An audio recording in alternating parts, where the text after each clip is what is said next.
What is up, everybody? Welcome to the Total Takedown for UFC Vegas 62. I am your boy Clint from the Die Hard MMA podcast. This is Pub Sports Radio. Lines are presented to you by Super Book Sports, and your boy's on the struggle bus. I wasn't 100% on Monday. The last couple days have been rough. I'm sorry if I have to clear my throat or cough in this video. I'm just trying to get through right now, folks. We are going to talk about overs and unders. We're going to take a look at UFC Vegas 62 and just talk about those total price tags. If you want the full breakdown, check out the Monday podcast that I did with none other than Aaron Bronstetter over on Pub Sports Radio. Getting the fight started here. Pete Rodriguez taking on Mike Jackson in an absolute bum fight. Total set at 1.5. The over is plus 235. The under is minus 275. The only way you can look on this thing is under. I mean, if you want to hold your nose and take that over 1.5, God bless you. You go for it. But Pete Rodriguez does not get out of the first round. Plain and simple, he simply doesn't. And Mike Jackson, this guy is not UFC caliber. He's a photographer that hangs around the UFC every once in a while and gets a fight against people who aren't quite ready to make their UFC debut yet. So that's kind of the position that he's been in. And, you know, his last fight, I guess, he got the DQ win in the first round from an eye gouge. It looked like he was slowing down. He was starting to take a bunch of big shots. I think Pete Rodriguez can put him out. I wouldn't be surprised if it takes a little bit longer than people are expecting, but I still think the under 1.5 most likely cashes. Next up, CJ Vergara taking on Taira Tatsuro. There's a lot of hot takes on this fight, folks. There's a lot of big opinions swinging around. The total's set at 2.5. The over is minus 200, and the under 2.5 is plus 175. I actually might look at violence on this one. Now, I do already have a CJ Vergara ticket in my pocket. What we've seen from Tatsuro Taira is that he's got slick jiu-jitsu. CJ can give up his back sometimes. He can make some mistakes grappling, and that's something people are counting on Taira to take advantage of. So that sub-prop is something a lot of people are piling in on and talking about. But CJ Vergara is the kind of guy who is in his prime, right? Like, he might not be the biggest prospect of all time, but he's 31 years old. He's got that man strength that I talk about every once in a while. Tatsuro is a 22-year-old kid. He's still going to make mistakes. He's still young. He's still green. Facing adversity is not something that he's overly familiar with just yet, but Junkyard Dog like CJ Vergara is going to force this kid into a firefight, and if he makes mistakes, I wouldn't be shocked at all if CJ Vergara could run off on this thing. The fact is, I see upside for both guys finishing. We can see CJ Vergara with a ground and pound TKO. I think he hits harder on the feet. Tatsuro, obviously young, improving. We can't count out the type of adjustments and improvements a kid this age can be making between fights, but the biggest thing is that jiu-jitsu. He can end this fight on the ground at any point in time. Even though CJ Vergara's grappling is improving, you can't count out the fact that Taira still should be able to take his back. So under 2.5 at plus 175, I don't mind violence at all. And that would count almost as a hedge. You know, if you've got the dog at plus 205, I got a bad number. I got plus 190. But if you've got the dog at plus money and then you've got the under at plus money also, if CJ wins by TKO, you're laughing your way to the bank. If Tatsuro gets that sub early, you don't feel too bad about yourself because you got that plus 175 to make up for the unit lost on CJ Vergara. It's kind of a built-in hedge. You could cash both ways. I like it. That's probably the way that I would choose to go in this fight, and I might add that under 2.5. Sam Hughes taking on Piero Rodriguez coming up next. Total at 2.5 again. The over is minus 290. The under is plus 245. And I have cashed some violence on my girl Sam Hughes before. She is a banshee. The later the fight goes, the more tired her opponents get. She unleashes, especially in that third round. The thing is, Piero Rodriguez is a decent wrestler herself. She's strong, she's tough, she's durable. Even when she gets tired, she pushes through. So she's not exactly the type of fighter. Pardon me, I tried. Piero Rodriguez is not the kind of fighter we're expecting Sam to just kind of bulldoze through. I think this fight's going to be hairy. I think it's going to have a lot of takedowns, a lot of clinch time, a lot of cage time. I would look over that 2.5 mark, even at the minus 190. There's obviously potential. Both these women are capable of finishing, but at the plus 245 mark, I wouldn't be banking on it, and I'd be looking more for a fight doesn't go the distance, just because if there is a finish, it's probably very late in that third round when somebody just has nothing left to give. Lucas Alexander filling in on short notice here against Anderson Brito. Total set at 2.5 on this one. The under is minus 130. The over is plus 110. Brito is a guy that goes balls to the wall, extremely athletic, comes at you hard and fast. Lucas is basically the exact opposite. Likes to play the outside, keep his hands low, uses his head movement, his footwork. So clashing styles here. If Lucas is in the driver's seat, this thing probably goes over that 1.5. If Brito has his way, we're probably getting a quick finish. Pardon me. Got it right here. That thing will just not leave me alone in my throat. Sorry, jiggled the whole camera setup with that. So, your Anderson... Geez, doing shows sick, folks. Just don't do shows sick. I've got a contract. I got to keep these things coming. I apologize for the shitty quality today. Good luck tomorrow when we do this for the undefeated post-weigh-in show. This throat thing better clear up.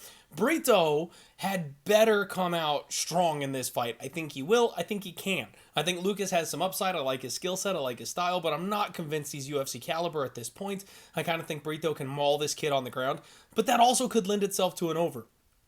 If Brito takes his back, if he sinks the hooks in, does the back control thing, backpack style, this thing could fly over that 1.5. I'm not overly interested in this one. I've talked a lot on it, probably a little too much.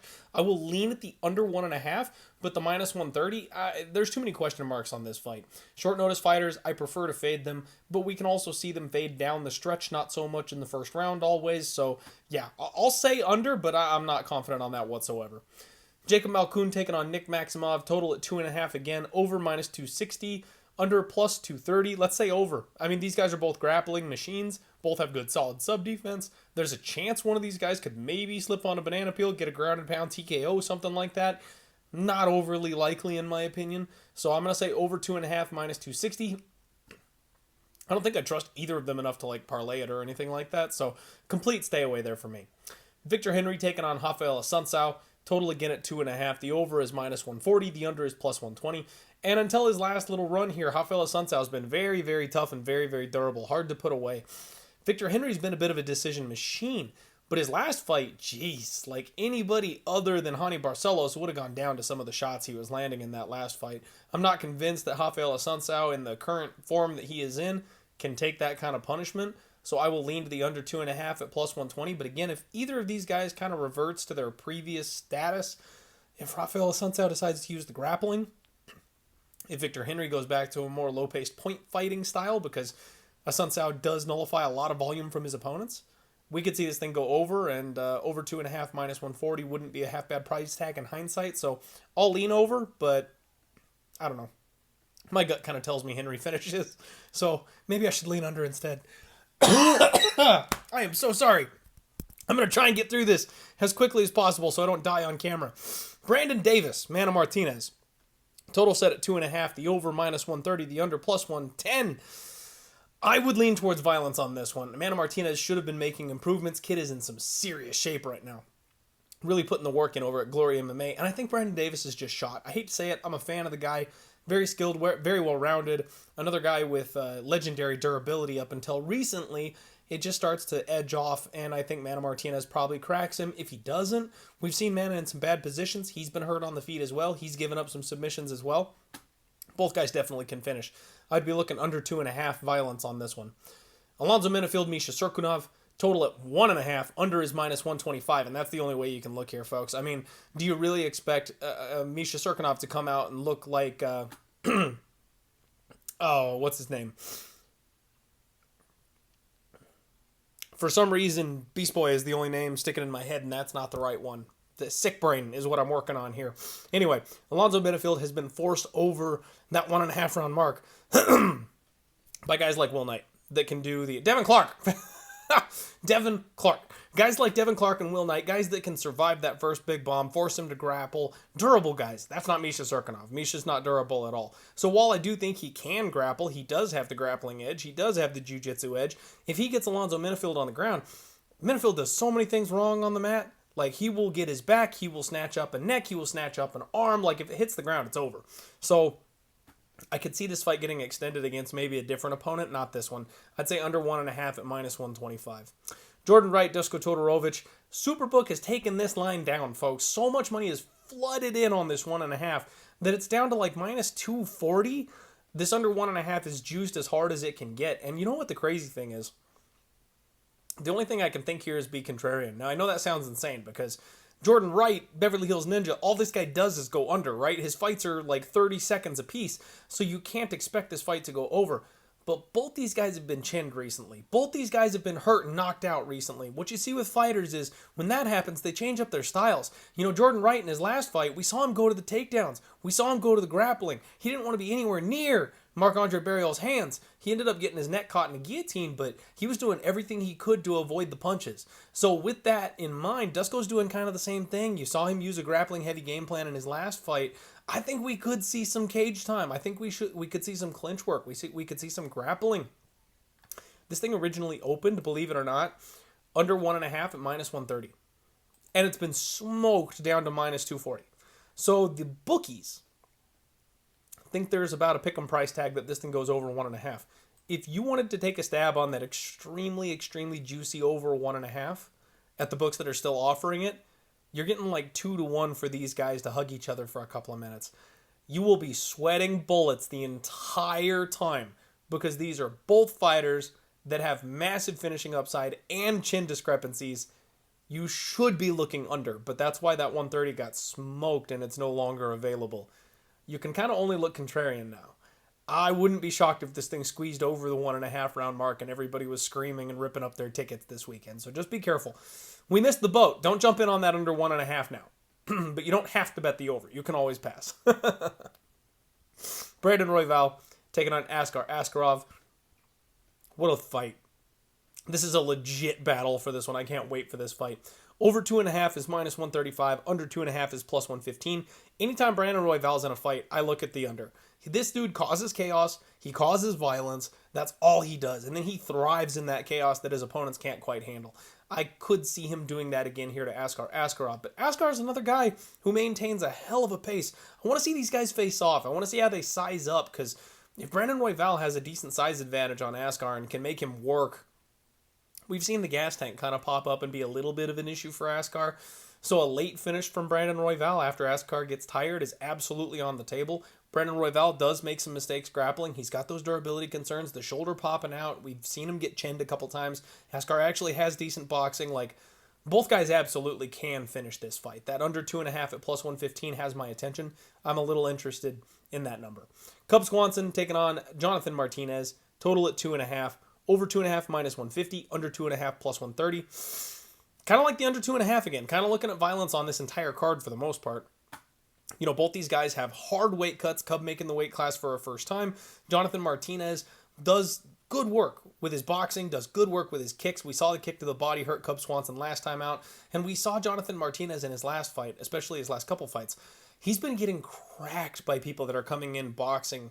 And when they've got that explosion to close the distance, close the range, he gets clipped, he gets dropped. He damn near got finished by Alex Pineda in his last fight.